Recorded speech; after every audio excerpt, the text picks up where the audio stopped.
Bienvenue au Flash Info sur Kivu Morning Post. Le commandant des opérations Sokola 2 Sud Kivu, le général Mwehulumbu Evariste, a inspecté mardi 23 septembre 2025 les unités des FARDC de la police nationale congolaise à Makobola et Mboko dans le territoire de Fizi, un secteur de Tanganyika. Il a encouragé les troupes en soulignant l'importance de la discipline, de la loyauté et du patriotisme. Cette visite vise à renforcer le moral des combattants qui font face au M23 dans le Sud Kivu.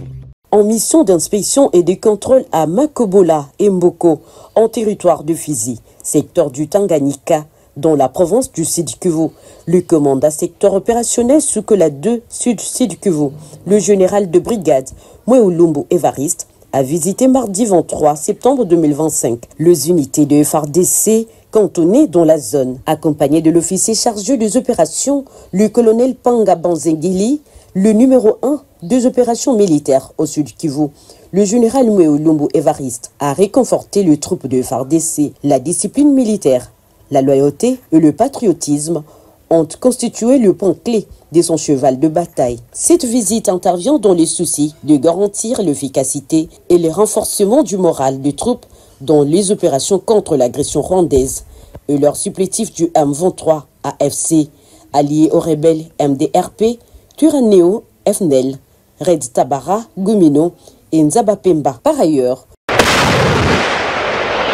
le même jour, les forces armées de la République démocratique du Congo ont déjoué une attaque de terroristes du M23 AFC et leurs alliés MRDP, Twirwaneho FNL, Red Tabara et Nzabapemba à la hauteur du village Bilalombili, territoire de Mwenga, secteur d'Itombwe, à plus ou moins 1 heure de marche de la localité de Mikenge. Cette attaque, son succès, décès hors la loi sur l'une des positions de FARDC de la 13e brigade de réaction rapide, a été farouchement riposté et a mis l'ennemi en débandade et quelques effets militaires ont été récupérés. Pour l'instant, la situation est sous contrôle de forces loyalistes qui restent toujours déterminées à en découdre avec ses envahisseurs. L'armée congolaise FARDC a annoncé mercredi des nouvelles redditions et des captures du mouvement AFC M23 dans les provinces du Nord Kivu et Sud Kivu.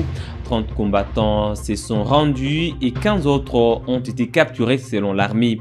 Ils ont été présentés par la 3e zone de défense à Kisangani. Parmi eux, 2 mineurs ont été notés et sont pris en charge par les forces armées de la RDC. Encore des rendus et de capturés en provenance du M23.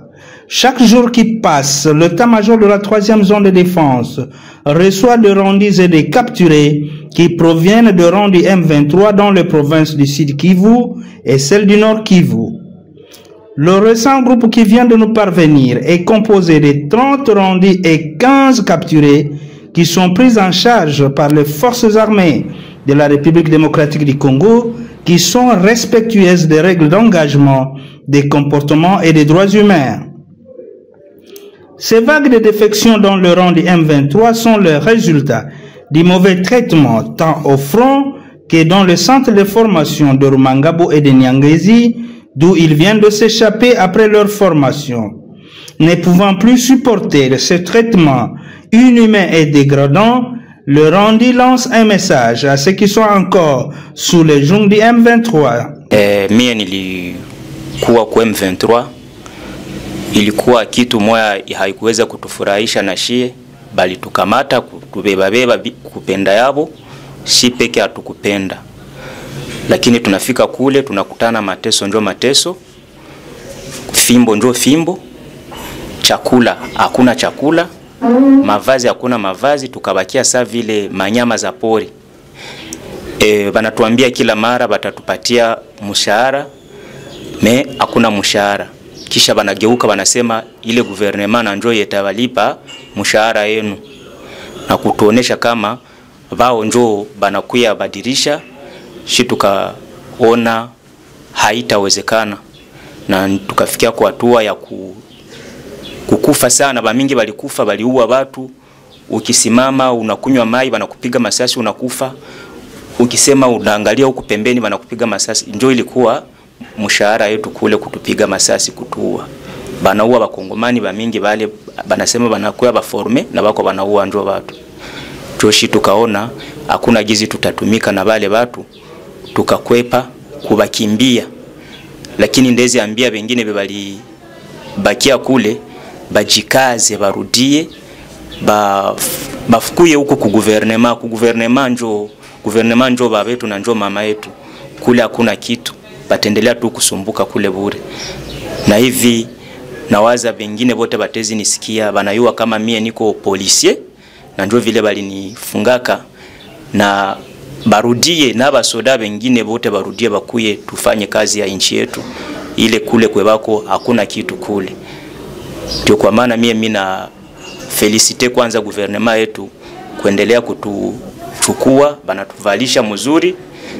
Kwanza baangalie gizi mimi navala, mimi ni kwa saa mbuti kule deja. Me banatuuzia manguo, banatuuzia na maviato, vyote banatupatia tunakula mzuri. Na kwanza kama baliangalia kanza mese yetu iko saa bazungu, tunakula mzuri kabisa. Na mimi nawazia haya kwa njoo mwisho gouvernement endelea kufanya vingine. Na kuna wengi wanawazia sasa wakirudia hawatarudia mu madroits hapo. Kwanza mimi niko nawaambia dossier yangu balishaanza itrete juu ya nipate franka yangu, mshahara yangu. Na kwanza petetre batezi nibeba ku mwimu chana bananiambia batezi nipitisha ku biro kwenda kamata franka yangu. Na hapa benzetu bebako kule bajue deja kama tulisha kuwa tayari kwa kila kitu huko, hakuna problème huko. Tunashukuru sana gouvernement yetu. Premièrement, je remercie au gouvernement de nous avoir accueillis bien parce que lorsque j'étais dans la forêt, j'étais comme un animal parce que je vivais comme un primate, il n'y avait pas des habits, il n'y avait pas de salaire, il n'y avait même à manger, c'est difficile. C'est pour cette raison que j'ai vu que je ne peux pas rester pour souffrir, pour rester simplement comme ça. Et puis j'ai trouvé encore une maladie qu'on appelle le rhumatisme à cause d'humidité parce que nous ne dormions pas même dans des maisons. Nous restons simplement dans la forêt comme ça, dans des trous qu'on appelle des trachées. J'ai besoin de vivre avec les gens de mon pays. C'est pour cette raison que nous avons pris la fuite pour se rejoindre au gouvernement. C'est pour cette raison que je demande aux gars qui sont dans la forêt de venir se joindre au gouvernement parce qu'ils sont dans la souffrance. Et je dis merci vraiment parce que nous sommes bien accueillis. Il s'y est de rappeler que parmi les rangs des figures deux mineurs d'âge, dont l'un âgé de 12 ans et l'autre de 15 ans, recrutés des forces par les M23 en violation des droits de la guerre et des droits internationaux humanitaires, il dénonce. Papa, maman, nana posa zonga Jesus na zamba te, nana posa tanga lokola bana msusu. Basoda wa M23 wakakula wakatukamata mtendo wasaidie kushota maji, tukaenda mpaka Mshaki.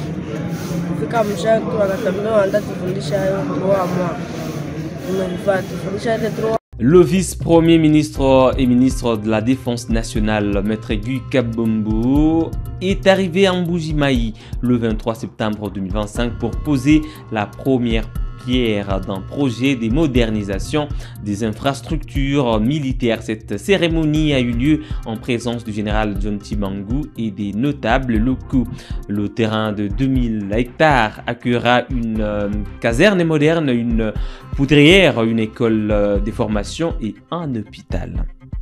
En mission d'itinérance au Kasaï oriental, les vice-premiers ministres, ministre de la Défense nationale et ancien combattant Guy Kabombo Mwati-Anvita a visité le mercredi 24 septembre 2025 l'état-major de la 21e région militaire en Mbuji-Mayi.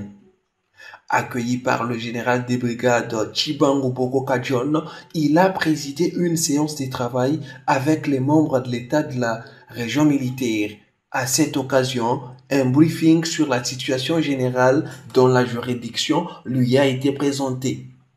Le vice-premier ministre Guy Kabombo a pris note de toutes les préoccupations soulevées et promis d'y apporter des solutions idoines.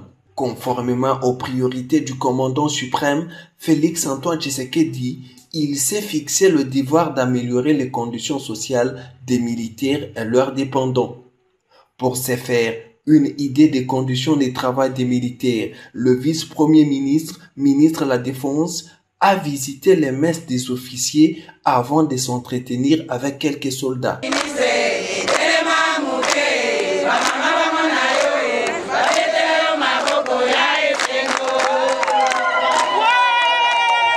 Et au nord Kivu, dans le village de Shanguta, situé dans le territoire de Nyiragongo, au nord de Goma, l'Alliance Fleuve Congo FC23 a apporté une aide humanitaire à plus de 200 personnes vulnérables.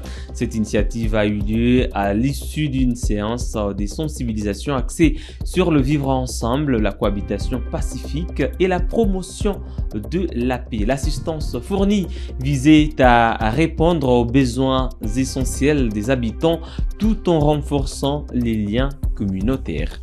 Plus de 200 personnes vulnérables du village Shanguta dans le groupement Roussayo en territoire de Nyiragongo ont bénéficié ce mercredi 24 septembre 2025 d'une assistance humanitaire offerte par l'AFC M23. Cette aide composée des non-vivres a été remise par le membre de la coordination provinciale de mobilisation et recrutement de l'AFC M23 au profit des femmes du troisième âge, de personnes en situation de handicap ainsi que de veuves. La distribution est intervenue à la fin d'une séance de sensibilisation organisée dans ce village. Les bénéficiaires n'ont pas manqué de remercier l'AFC M23 pour ces gestes de solidarité. Napokea nguo. Ni wananchi wanawapatia. M23. Na kwa na furaha sana. Hakuna mwingine alishanipokelesha nguo. Mbo tunafurahi juu wametupatia na wamekia wametuongelesha, tumejua na wenye hatukukuwa na juu. Na wametusaidia wametupatia manguo. De son côté, Théo Rouremecha, coordonnateur adjoint de l'équipe de mobilisation et recrutement au sein de l'Alliance Fleuve Congo M23, est revenu sur l'importance de cette assistance humanitaire ainsi que sur les choix portés sur le groupement Roussayo. La population de Roussayo, c'est une population qui a longtemps souffert. Donc à partir de 2021, cette population a été démunie. Depuis 2021-2022, du fait des Wazalendo, du fait de la présence des FDLR, du fait de la présence des mercenaires, la population n'a rien du tout. Alors c'est pour cela que la haute hiérarchie a pensé que il était impérieux de pouvoir chercher quelque chose en termes d'habits, en termes de souliers. Cette action traduit la volonté du gouverneur du Nord Kivu, Bahati Musanga Erasto, qui place le bien-être social de la population au centre de ses priorités. Madame, Monsieur, voilà tout pour ce flash info sur Kivu Morning Post. Merci à vous de l'avoir suivi depuis à la fin.